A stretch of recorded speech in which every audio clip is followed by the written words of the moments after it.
Olá para você que assiste a TV Câmara, é com grande satisfação que nós damos início a mais um Câmara Entrevista. E hoje aqui ao meu lado, no estúdio, eu tenho o artista, o escritor, cineasta Ricardo Fernandes Rodrigues. Ele que é reconhecido internacionalmente por suas obras, suas participações em festivais e também lançou recentemente o livro aqui, que você está vendo, o livro roteiro O Anjo das Flores, criolando o Anjo das Flores. É um nome aí criolando que muitos jauenses, muitas pessoas da região vão se lembrar e a gente vai contar já do que se trata essa obra. Em primeiro lugar, Ricardo, muito obrigado por sua presença e parabéns por esse lançamento, esta obra maravilhosa que eu tive a oportunidade de ler, recente, lançada, mais uma para conta, né? Mais uma, eu que agradeço, viu, Danilo, essa oportunidade. Rapaz, é interessante, estamos numa caminhada legal aí, né, esse livro é praticamente um produto, né, multimídia, mas que faz parte de um projeto maior. Esse projeto, quando eu falo desse projeto maior, é a produção do longa, né, de um longa-metragem sobre o criolando Anjo das Flores, com uma linguagem universal, para que atinja todos os rincões aí do mundo. Muito bom.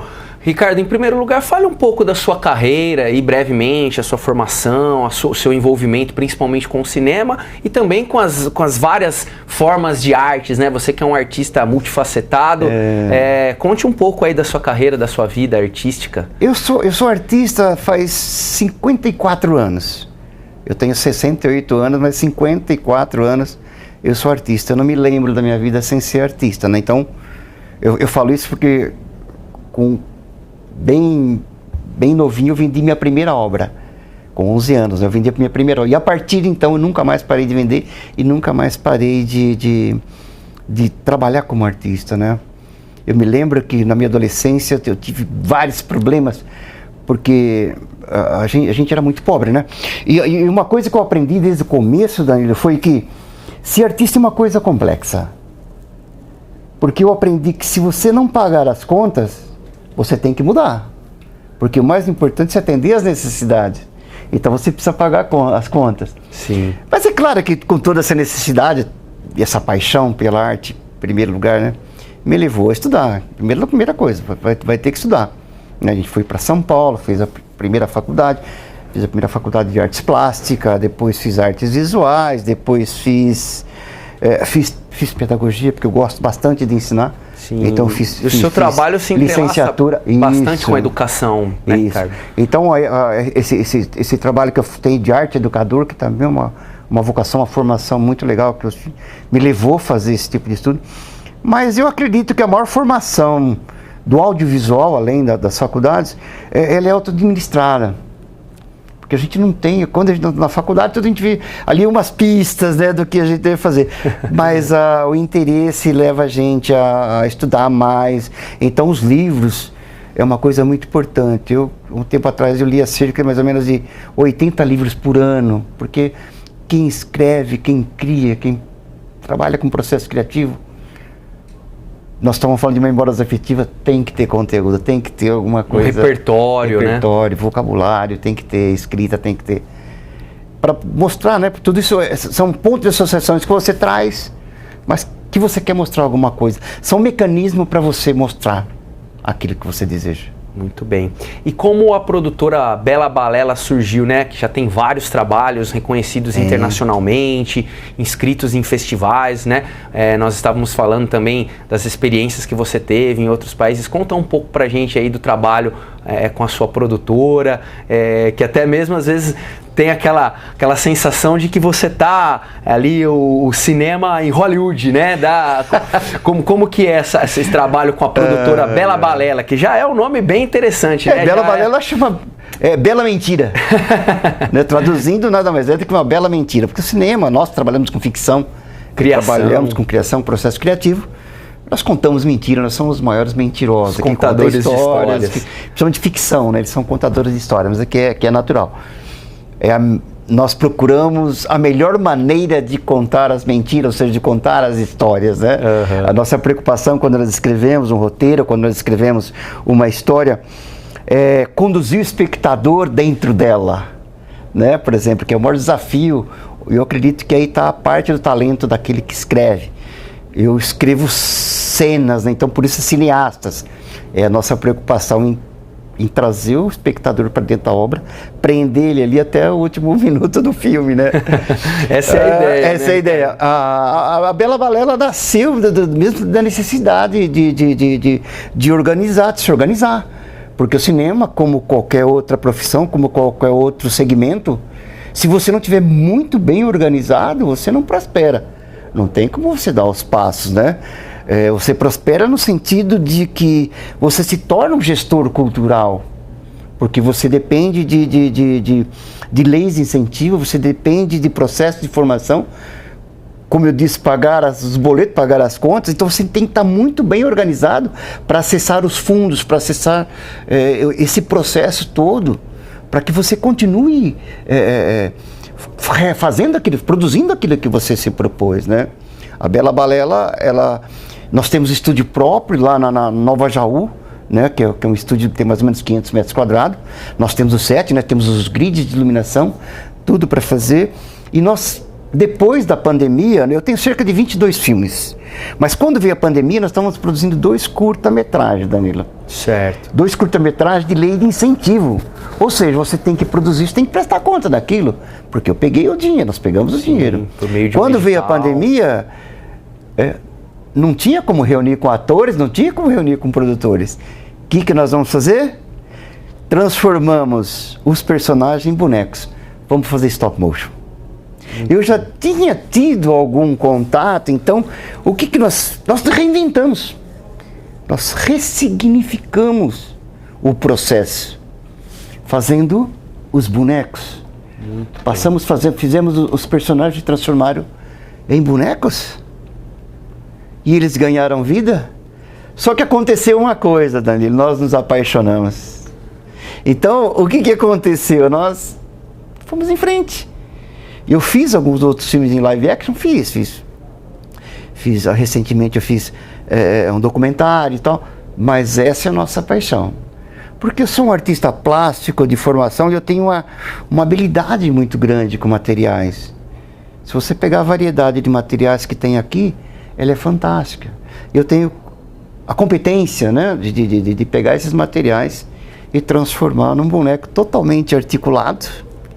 Esse é o boneco do personagem criolando, né? Esse é o boneco do personagem criolando. Tem os outros, mas esse... E explica pra gente essa criação, né? Ela envolve realmente, além da escrita, né? O livro, ele é um livro roteiro, né? Em formato de roteiro mesmo de cinema, né? Sim. Com aquela linguagem, identificando o ambiente, se é externo, se é interno, se é durante o dia, se é durante a noite. É um livro roteiro, mas que é uma história que você já consegue enxergar o filme. E a parte da produção mesmo, né? Que nem você está falando, é uma produção plástica, né? Você como um artista realmente multifacetado, além da criação da história, essa parte ela é tão importante quanto, ou até mais, né? Porque é a vida, né? Você está dando vida realmente à história que você escreveu, né? Explica pra gente o que é essa questão, o material que você usa. Você já pensou, Danilo, um cinema em miniatura? Esse é o cinema em miniatura, que é o stop motion, né? Mas é um cinema mais complexo que existe. Mais complexo que existe na face da Terra. São poucas empresas que fazem ele. Por quê? Porque ele é feito foto a foto. Quadro a quadro. Quadro a quadro, 20 quadros por segundo. Ele vai dar um oi aqui pro Danilo. Então, para dar um oi para ele, olha lá. Vai dar um oi. Oi, Danilo. Tá? Então significa que eu tenho um segundo daqui aqui. Oi, Danilo. Vou poder acertar o dedinho dele aqui. Ele é todinho articulado. Né? Ele é todinho articulado. Ele vai dar um oi pro Danilo. Então, Danilo, daqui a aqui eu tenho 24 fotos. E é feita uma a uma, é tátil, é extrema paciência em saber que uma cena que ele vai comer, que ele vai andar, que ele vai falar, que ele vai sentir, que ele vai chorar, é feito foto a foto. 1, 2, 3, 4, 5, até chegar a 24. Nós fazemos em 12 e multiplicamos por 2, que é 24 por segundo. Então tem que ter muita paixão. É um esmero, né? Um trabalho muito detalhado. Muito. Então quando se fala em stop motion, as pessoas falam, puta, mas você vai levar tantos anos, você vai levar... Sim, é demorado. Mas existe processos hoje, por exemplo, quando nós falamos processo demorado, estamos falando de estúdio Laika, né? Assim como a Pixar. Não, nós trabalhamos, o nosso projeto é feito em estúdio, através de uma produtora independente de interior paulista, tem toda uma identidade com competência para fazer stop motion. Quando eu falo competência, a gente comprova a competência, não nós. É quando nós enviamos um curta-metragem para um festival nacional e internacional e ele é selecionado. Opa, pera um pouquinho, de 5 mil filmes, e o meu filme está lá no meio dos principais, ou está no primeiro lugar, ou está no 8º lugar, ou está no 3º lugar. Falei, pera um pouquinho, existe nisso um reconhecimento de que estamos no caminho certo, que estamos produzindo e fazendo bem. Muito bom. Vamos falar agora então da obra em si, o Criolando, né? Ele que tá o personagem aí em suas mãos. Conta um pouco como que surgiu essa ideia. O Criolando, falar um pouco do Criolando, obviamente, que é essa figura que permeia todo o imaginário aqui, todo jauense já ouviu falar deste personagem que tem uma certa aura folclórica, né? Sim. Por que o Criolando e como que foi se desenvolvendo essa ideia de resgatar a infância do Criolando, já que as pessoas já conheceram ele numa idade mais avançada? Sim, né? Toda a experiência que eu tive, a primeira vez que eu trabalhei como ator no primeiro curta do Criolando que foi produzido em Jaú, isso me levou a fazer as pesquisas, Danilo, de quem ele era. Eu fiquei surpreso, eu fiquei realmente impactado com o que era, a maneira que esse mito, né, que essa figura folclórica, a dimensão o impacto que ele causou nas pessoas, né? Porque a gente percebe uma coisa. Ele não, na curva dramática, falando um pouco de dramaturgia, falando um pouco de escrita, nós não temos uma curva acentuada dele, porque ele, com 74 anos, ele morreu com a mentalidade de 8 anos. Né? Foi isso aí que me chamou a atenção, e realmente era assim. Ele andava com um cavalinho de bambu, desse aqui. Exatamente como o do bonequinho, como tá aqui o bonequinho, essa aqui é a figura dele. Ele era negro, mas ele tinha o cabelo liso, e ele, com essa flor nas mãos, ele tinha a capacidade, o dom, né, de prever a morte e chegar na casa e trazer ali o conforto e o alívio para aquela família que tinha perdido seu ente querido.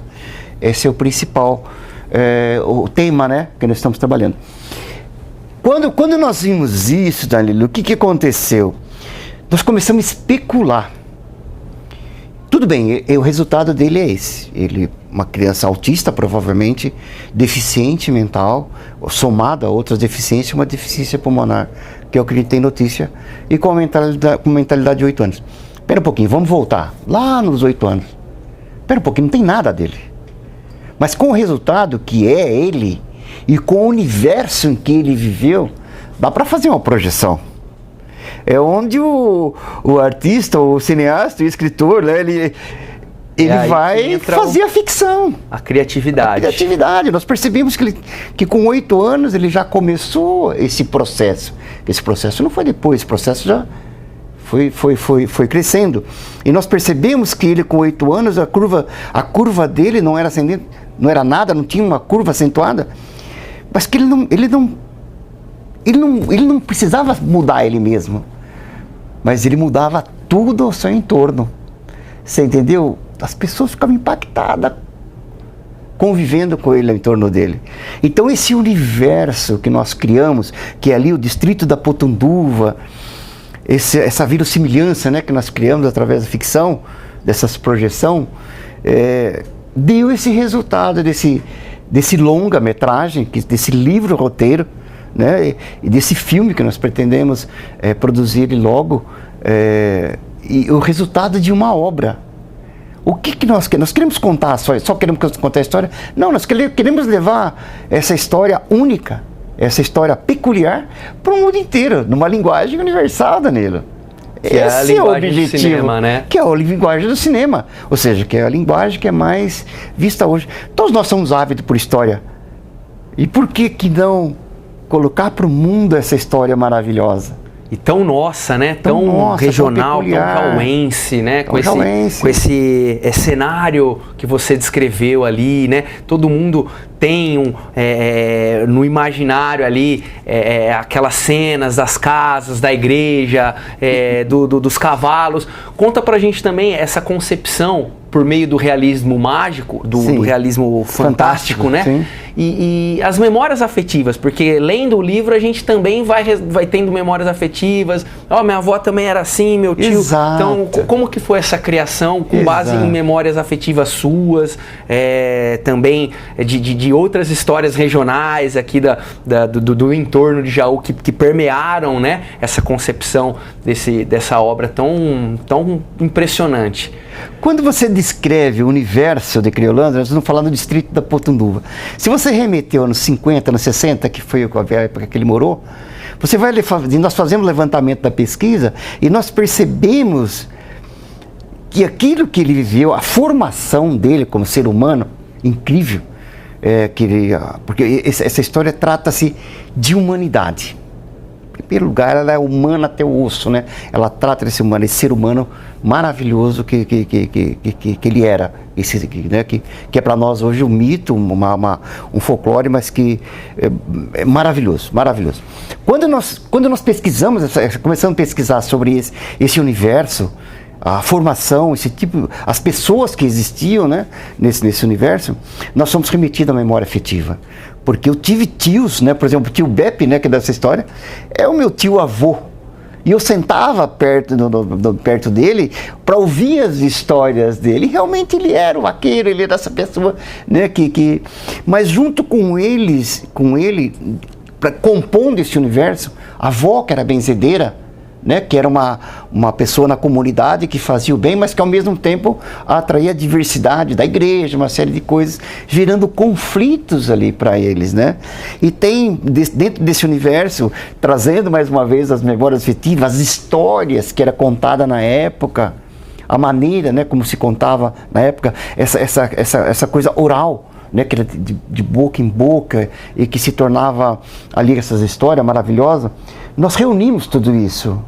Nós reunimos toda essa memória afetiva, reunimos tudo isso e compomos de uma forma, estruturamos, falando uma linguagem mais narrativa, mais dramatúrgica, nós conseguimos compor todos esses eventos, tudo isso, para que se tornasse um filme, uma dramaturgia de 3 atos, mas que se transformasse um filme fluido, extremamente emocional, assim, de um universo único, real, apesar que nós estamos falando de fantasia, estamos falando de realismo mágico, tátil, né? Com a capacidade mesmo de fazer com que esteja assistindo a pessoa desacelerar. Imergir mesmo ali. E ter uma imersão emocional e se encantar, sabe? Tudo isso nós tínhamos em mente. O que nós queremos fazer? Né? Foi 2 anos de pesquisa, e com todos os objetos que nós pegamos da pesquisa, nós transformamos a obra. E é uma obra como você disse, ela é profunda, ela tem várias camadas. E quais são esses temas universais que você procurou constar ali? Por exemplo, fala-se muito da questão do preconceito, do racismo, da questão do capacitismo. Ele, por ser uma criança que tinha uma deficiência, então tinha o preconceito das crianças ali, que é uma situação que a gente... é um universo que infelizmente permeia, né? A gente vê a nossa sociedade com essas discriminações. Então, quais que foram as dimensões ali que você queria que tivesse ali na obra para realmente as pessoas também observarem, refletirem, aprofundarem nessa percepção? Quando eu falo em linguagem universal, nós estamos falando em linguagem humana, sentimentos. Né? Nós estamos falando em necessidades, nós estamos falando em pessoas diferentes, mas com uma humanidade. Nós podemos aprender com a humanidade desses personagens. Com certeza. Nós podemos refletir através, que essa é a nossa intenção. Porque essa obra ela vai trazer uma reflexão profunda desses personagens, desse universo, desse ambiente. Quando nós falamos de universalidade, por exemplo, nós tivemos em Berlim, né, no Festival Berlinale, nós somos selecionados lá. Quando nós conversamos com as pessoas sobre esse universo, Berlim, as pessoas da Alemanha não têm essa consciência religiosa de formação que ele teve. Não consegue compreender. Então, que linguagem que nós vamos usar para uma pessoa que não tem esse contato, que não tem essa afetividade? Esse contexto social. Esse contexto social de formação que nós temos aqui, que é único. Tudo bem. Quando nós falamos assim, nós encontramos na América Latina, nós encontramos mais próximo desse contexto, nós encontramos o México. Porque essa história fala de vida e morte. Então nós estamos falando aí de um drama que no México é bem acentuado. Sim. A questão da religiosidade. Nós temos a Colômbia, nós temos o Chile, nós temos o Uruguai, nós temos os países latino-americanos que seria mais fácil, porque eles são imbuídos dessa cultura. Sim. Mas quando estamos falando da França, quando estamos falando do lado da Europa, opa, pera um pouquinho, eles não conhecem isso. Aí é que entra o único, né, o peculiar, aí é que entra a originalidade. A originalidade, né, da obra. Porque onde nós apresentamos essa obra, todos os festivais que nós participamos e concursos de roteiro que participamos, ela é tida como única. E ela chama a atenção por ser única e por ser humana. Então essa universalidade, esse contato que nós queremos que as pessoas tenham com essa obra, essa transcendência, né, que tem em todas as facetas, em todas as camadas que a obra traz, mais profunda, que são profundas, nós queremos que seja humana, universal. Muito bem, muito bem. E como está essa parte da produção audiovisual mesmo, a produção cinematográfica? Nós temos aqui o livro que já temos essa condição de sentir, né? Quando fala dos cheiros, das sensações, dos ventos quentes, da chuva. Então isso é uma coisa sinestésica, né? Já lendo o livro você já consegue sentir, mas a parte da produção audiovisual, como você disse, a linguagem do cinema, como que tá? Agora é um outro procedimento. Sim. Que é uma parte que também precisa de captação de recursos, não é mesmo, Ricardo? Nós conseguimos bancar a primeira parte, que é a parte do desenvolvimento. Estamos bancando ainda. Ela fica por volta de 187 mil reais, mais ou menos. Isso nós conseguimos bancar. Nós conseguimos, que é a parte do desenvolvimento, que é a escrita do roteiro, que é o argumento. A escrita do roteiro, são 7 fases da escrita do roteiro. Né, bancar, por exemplo, porque esse roteiro, tudo bem, eu escrevo, mas nada como mandar, por exemplo, para um script doctor, que ele é especialista em roteiro e vai dar os pitacos dele, vai melhorar essa obra. É o que se chama de sala de roteiros. Então vai para um roteirista, vai para outro roteirista. Nós participamos de labs, esses labs também têm um custo. Para quê? Para que esse roteiro tenha visões de especialistas em história, especialistas em roteiros, para que nós chegamos ao máximo na história. Então essa fase é a fase do desenvolvimento. É a fase que nós estamos. Nós já fizemos os thumbnails, que é o guia de thumbnails. O guia de thumbnails, ele vai para a confecção do storyboard. O storyboard animatic. O que nós estamos falando? Nós estamos falando da pré-produção. Então nós estamos caminhando bem na pré-produção. E a gente investe o que for necessário para essa pré-produção, porque quando chegar, por exemplo, agora que nós estamos indo para a Argentina, que nós somos selecionados lá, e tiver uma empresa interessada em fazer uma coprodução com a gente, ou seja, uma coprodução de fundos, isso fica mais claro para ele. Ele vai ver que o trabalho está maduro, que o trabalho está pronto para ser feito. Então essa questão do desenvolvimento que nós estamos fazendo, fazer o pitching, né? Cada pitching que nós fazemos dessa obra, nós tiramos o primeiro lugar. Você entendeu? Porque é uma coisa fantástica. O pitching é apresentar o trabalho para ser vendido. Na verdade é esse. Então, quanto mais maduro está a obra, então essa pré-produção conota isso. Nós estamos maduros para produzir isso. Nós precisamos do dinheiro para produzir. É por isso que nós estamos buscando fora do país a coproduções. Essa obra ela está acessível, as pessoas conseguem comprar, adquirir, os interessados também contribuir. Como que essa parte? Porque é uma obra, inclusive, que teve, né, um desenvolvimento com o incentivo da Lei Aldir Blanc, né? Aldir Blanc municipal aqui, e isso foi um incentivo que teve para poder fazer essa produção. Para fazer essa obra. Então, uma vez que entra dinheiro público, no caso daqui da Aldir Blanc municipal, Essa obra ela é distribuída gratuitamente, ela é produzida e distribuída gratuitamente, até 200 livros. Isso já foi. Entendi, nós conseguimos distribuir esse livro. E nós tentamos colocar no Kindle, na Amazon, para as pessoas fazerem leitura gratuita. Ah, então é possível ler Não é possível ler gratuita, porque nós estamos falando uma Big Tech, eles querem dinheiro. Eles querem o dinheiro. É tudo pocket, money pocket, né? É dinheiro no bolso.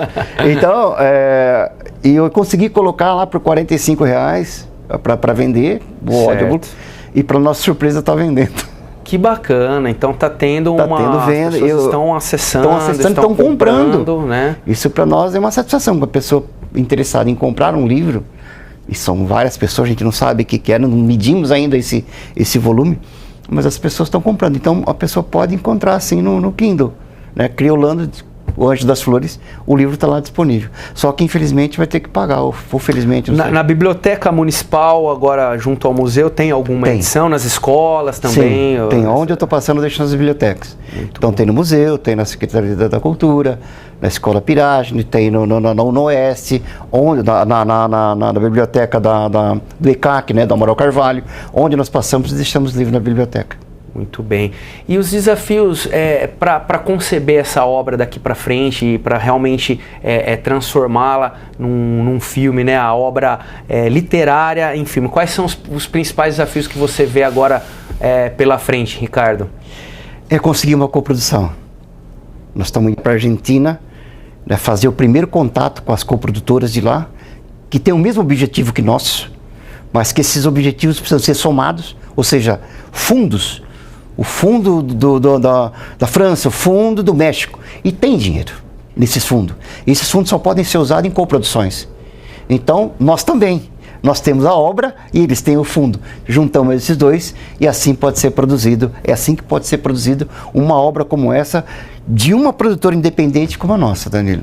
Muito bem. Nós já estamos praticamente encerrando o nosso tempo. Infelizmente, é um assunto que nós poderíamos aqui ficar várias horas, mas com certeza teremos outras oportunidades. Tomara. E eu fico realmente lisonjeado de ter a sua presença aqui no nosso estúdio, conversar com um artista tão importante, tão reconhecido, tão esclarecido, sensível principalmente, que a sua obra realmente é uma obra que emociona. Eu mesmo posso dizer, me emocionei lendo a sua obra. Fique à vontade para as suas considerações finais, inclusive convidar as pessoas que quiserem colaborar de alguma forma, sim, incentivar, enfim, fique à vontade. O seu contato também da produtora Bela Balela, tem um site, né? Se você tem o site é só procurar @Bela Balela, vai encontrar Instagram, vai encontrar os e-mails, o telefone, vai encontrar tudo lá.